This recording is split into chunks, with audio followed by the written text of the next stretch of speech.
નમસ્કાર, સત્યમેવ જયતે લાઈવ ન્યૂઝમાં આપનું સ્વાગત છે। વડોદરા શહેરના દિવાળીપુરા કોર્ટ ખાતે બરોડા બાર એસોસિએશન દ્વારા શરૂ કરાયેલા હડતાલ ત્રીજા દિવસે પણ યથાવત રહી છે। આજે વકીલોએ ઘંટ વગાડી અને ચક્કાજામ કરીને તંત્ર સામે ઉગ્ર વિરોધ પ્રદર્શન કર્યું હતું।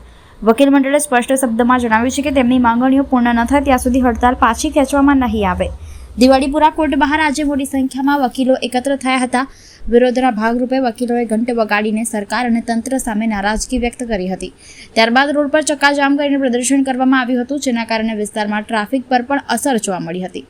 વકીલો કોર્ટ પરિસરમાં પણ પહોંચ્યા હતા અને ત્યાં હાજર લોકોને હડતાલમાં જોડાવા અપીલ કરી હતી। આ કાર્યક્રમમાં બરોડા બાર એસોસિએશનના પ્રમુખ હસમુખ ભટ્ટ, જનરલ સેક્રેટરી રીતેશ ઠક્કર, ઉપપ્રમુખ સ્નેહલ સુતરિયા સહિત એસોસિએશનના આગેવાનો અને સભ્યો ઉપસ્થિત રહ્યા હતા।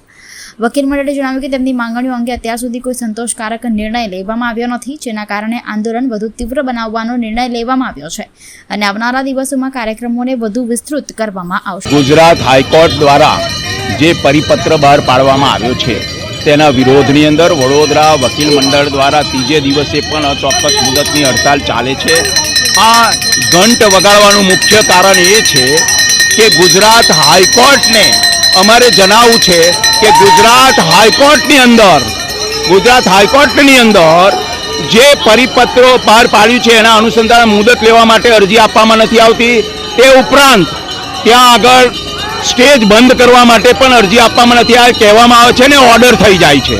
માટે આ પરિપત્રનો અમલ કરતા પહેલા ગુજરાત બાર કાઉન્સિલે અને ગુજરાત હાઈકોર્ટે સ્થાનિક બારોની માહિતી લેવી જોઈએ ને ત્યાર પછી પરિપત્ર બહાર પાડવો જોઈએ અને સ્થાનિક બારોમાં ચાલતી લિપિનો સમાવેશ કરવા અથવા આ પરિપત્ર સ્થગિત કરવા માટેની વાત છે।